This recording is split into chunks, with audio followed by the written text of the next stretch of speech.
You are not talking to yourself because something is wrong with you.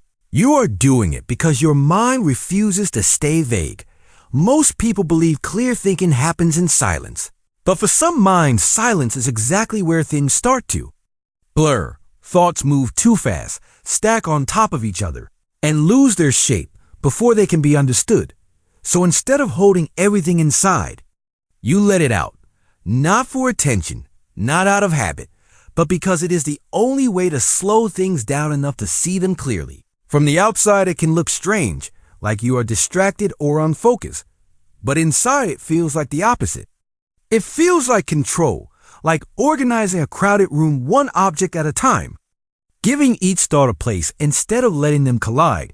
Most people try to force clarity by thinking harder, but that only adds more pressure, more noise, more confusion. You do something different. You turn thinking into something you can. Here, something you can adjust, something you can actually work with. And here is the paradox. The more active your mind is, the less silence works for you, because silence has no structure. It does not separate ideas. It does not slow anything down. It just lets everything happen at once. So your brain adapts. It creates its own structure through sound, through simple words, short phrases, quiet conversations with yourself that no one else needs to understand. You are not losing control when you do this. You are building control in real time, shaping thoughts before they disappear, testing ideas before they become decisions, catching confusion before it turns into mistakes. It is not random. It is not meaningless. It is a system, just one you never named. And if you have ever paused in the middle of a task and quietly said what you are about to do next, or repeated something just to hear if it makes sense, then you already know this feeling. That small shift when things go from messy to clear, from overwhelming to manageable, not because the situation changed, but because your mind finally had something to hold on to. You sit down to work with the intention to focus. You open your laptop. One tab turns into 5 turns into 10. You read something and realize a minute later you do not remember what you just read. You start outlining a plan, then abandon it halfway because it suddenly feels unclear. Your mind is active the entire time, but nothing feels grounded. Everything is moving, yet nothing is progressing. And somewhere in the middle of that, almost without noticing, you start speaking to yourself, maybe quietly, maybe just a few words. Open this file, check that note, finish this part first, and for a brief moment things feel more stable, like your attention has something to follow. But then you catch yourself, you stop, because it feels strange. Because you have been taught that thinking should stay silent, that control means keeping everything inside your head. So you go back to silent thinking, and slowly the same pattern returns. Thoughts overlap again, ideas blur together, distractions feel stronger, not because you lack discipline, but because your brain is trying to process too many layers at once. Without any structure to hold them, it is like trying to organize a crowded room in the dark. Everything is there, but nothing is clearly defined. What most people call distraction is often just unstructured thinking. Your mind is not wandering randomly. It is searching, sorting, comparing. But without a system, all that activity turns into noise, and noise feels like lack of control. So you blame focus, you blame motivation, you blame yourself. But the real issue is simpler. Your environment and your mental habits are not designed to support the speed and complexity of your thoughts. So your brain adapts. It looks for ways to slow things down, to create separation between ideas, to make abstract thinking more tangible. And one of the most natural ways it does that is through voice. The problem is not that you talk to yourself. The problem is that you interrupt the very mechanism that helps you think clearly. You treat it like a flaw instead of a tool. And by doing that, you remove the structure your mind was trying to build, leaving you back in the same loop, busy, overwhelmed, and quietly frustrated without knowing why. At some point, you begin to notice a pattern, not a dramatic moment, just a small, quiet realization. The times when you speak your thoughts are the times things start to make sense. Decisions feel less heavy. Tasks feel more defined, even your emotions seem easier to handle. Nothing outside has changed, but something inside has shifted. You realize the clarity does not come from thinking more. It comes from thinking differently. Because when thoughts stay inside your head, they remain fluid, unfinished, easy to distort. But the moment you say them out loud, they take form. They become something you can observe, adjust, and question. This is where the perspective changes. You stop seeing self-talk as a strange habit and start recognizing it as a process, a way your brain organizes complexity. Psychology describes this as externalizing cognition, turning internal activity into something structured and visible. Your mind is not just generating thoughts, it is trying to refine them, and voice becomes the tool that makes that possible instead of everything happening at once. It becomes sequential, one idea at a time, one step at a time, and that alone reduces friction, because clarity is not about having fewer thoughts. It is about having thoughts that are easier to follow, easier to evaluate, easier to act on. You begin to understand that silence is not always clarity, and noise is not always confusion. Sometimes the quietest minds are the most disorganized, and sometimes the ones that speak softly to themselves are the ones building order in real time. And in that moment, the habit you once questioned becomes something intentional, not something to hide, not something to suppress, but something to use. Because you are not talking to yourself to fill space. You are doing it to create structure, to guide attention, to make thinking something you can actually work with instead of something you get lost in.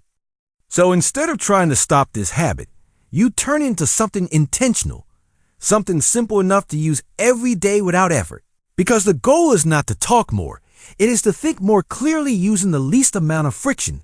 Step 1 is labeling. When your thoughts start to feel crowded, you do not try to solve everything at once. You just name what is happening out loud in short words. Task, idea, problem. Later, this small act forces your brain to separate instead of stack. To return to, easier to ignore for now. Step 2 is directional cues. Before you act, you say the next step quietly, open document, write first line. Check notes. This is not about motivation.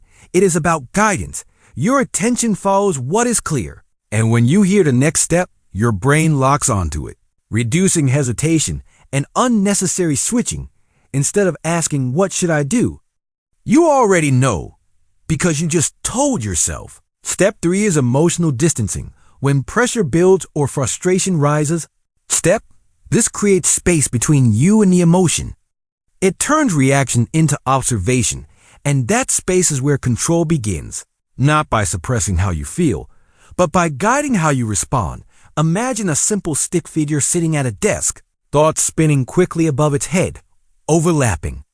And unclear, then it starts speaking, just a few quiet words at a time, and slowly the thoughts begin to line up. Not disappearing, just becoming manageable. Nothing about the situation changed. Only the structure did. This system does not require discipline. It does not rely on motivation. It works because it matches how your mind already operates, fast, layered, and in need of structure.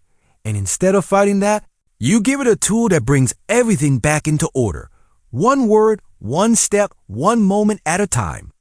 If you keep using this system, nothing dramatic happens overnight. There is no sudden breakthrough, no moment where everything becomes perfect. But because things feel more defined, more manageable, more under control, you start noticing that you hesitate less, not because you became more confident, but because you reduced the friction between thinking and acting. Instead of getting stuck in your head, you move through tasks one step at a time. Trust, not in motivation, but in your ability to follow through. Your focus improves in a way that feels natural. You're not forcing yourself to concentrate.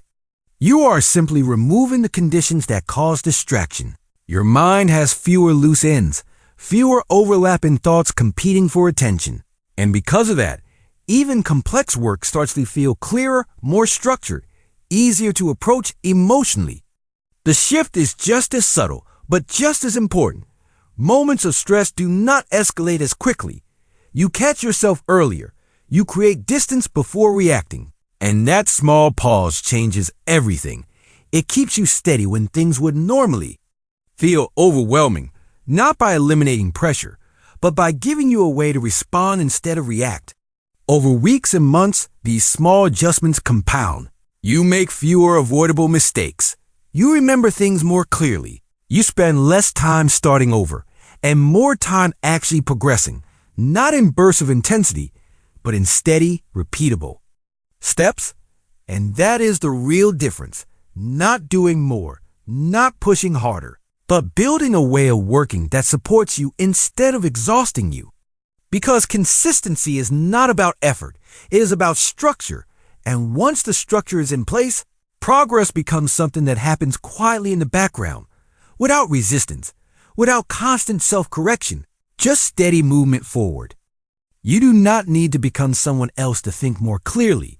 You do not need more discipline, more pressure, or more control. You only need a system that works with your mind instead of against it. And sometimes that system is already there. Hidden inside habits you never fully understood. Talking to yourself was never the problem. It was the interpretation that made it feel wrong. Because when you look closer, it is not noise, it is structure, it is guidance, it is a way to slow down something that naturally moves too fast, a way to turn confusion into something you can actually work with. You are not losing control when you do this. You are building it in real time, shaping your thoughts, directing your attention, stabilizing your emotions without needing anything external. And that is a skill most people spend years trying to develop without realizing they already have the foundation for it. So the next time you catch yourself speaking your thoughts out loud, do not stop immediately. Do not judge it too quickly. Just notice what happens. Notice the clarity, the shift, the small sense of direction that appears.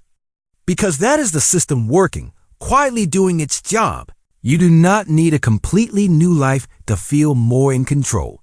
Sometimes you just need to use what is already there in a more intentional way. If you have ever experienced this pattern, comment system. And if you want to keep building simple systems that make thinking clearer and life easier to handle, subscribe and we will refine one piece at a time, slowly, consistently, without pressure.